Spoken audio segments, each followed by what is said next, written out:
Está começando mais um programa Arte de Viver e hoje eu estou aqui na Quirovida, Centro Quiroprático, sob a condução do Dr. Miguel Mastropaulo, quiropraxista.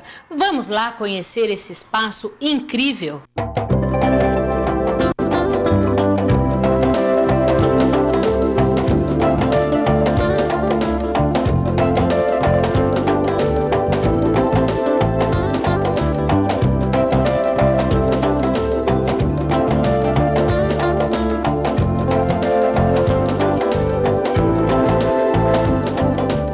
Eu estou aqui com o Dr. Miguel Mastropaulo, que conduz a clínica, né, o Espaço Quirovida. Isso. É um prazer estar aqui falando com você. Nossa. Vamos falar hoje, né, porque teve muita repercussão o primeiro programa que você fez.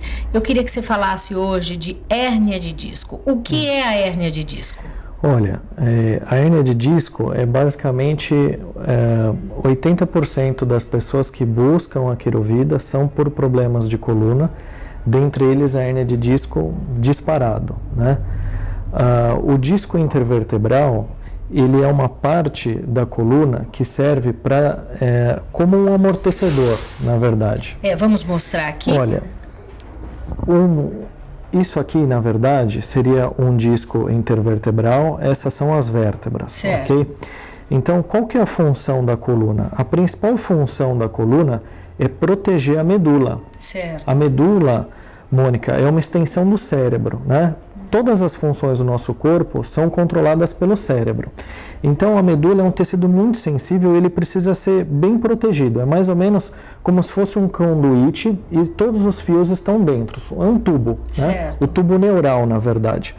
E o que acontece? Como a coluna não pode ser estática, ela precisa fazer movimentos, os discos, eles têm a função justamente de dar esse molejo entre uma articulação. Eles são feitos de alguma coisa de gelatinosa? Exatamente, ele é feito de cartilagem, ok? São fibras cartilaginosas e dentro dele, no núcleo, tem água. Ele é muito parecido com um babalu, aquele chiclete babalu, ok? Sim. Então vamos imaginar que são pecinhas, dados e um babalu no meio. Então o que acontece? O disco, ele serve para ajudar nesse movimento, né, e distribuir a carga entre um pedaço e outro da coluna. Só que o que acontece? O que é a hérnia de disco? A hérnia, na verdade, é uma parte que se move, sai do local. Por isso existem hérnias de várias partes do corpo. Hérnia inguinal, hérnia de hiato. Então é uma parte do corpo que se move. No caso da hérnia de disco, esse disco, por diversos motivos, geralmente por traumas, por mau movimentos realizados pela coluna, ele vai se arrebentando. Como a gente pode imaginar um pouquinho melhor, ele é mais ou menos o disco como uma cebola cortada no meio. São várias camadas de fibras. E o que acontece? Essas fibras, elas vão se rompendo. Ela vai se rompendo, o disco vai diminuindo de tamanho. Desse para aquele já tem uma diminuição. Já tem uma diminuição de tamanho. Geralmente, nesse ponto aqui, ainda não tem uma hérnia de disco. Esse disco está começando a diminuir de tamanho.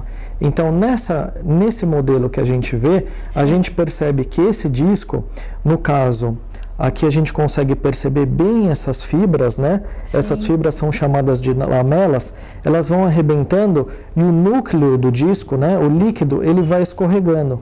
E aí chega um momento que ele começa a tocar a raiz do nervo. É por isso que causa tanta dor? É por isso que causa tanta dor. Só que, por exemplo, a hérnia de disco, ela pode ficar presente durante muitos anos sem causar nenhum sintoma. Então, existe uma estimativa que diz que 40% da população tem hérnia de disco. E por quê? Quais são as causas, além dos traumas? Geralmente é uma postura. Existem diversos fatores. Por exemplo, fumar é um fator super negativo. A pessoa que não toma muita água, também o disco ele é hidratado, então começa a desidratar esse disco. Ele é mais ou menos como se fosse uma borrachinha que fosse ressecando. Entendi. Junta isso com uma postura, então o que acontece? Você começa a exercer uma carga de uma maneira diferente do normal, geralmente por desvios de coluna. Bom, mas nós vamos falar mais dos sintomas no nosso próximo bloco. Ok.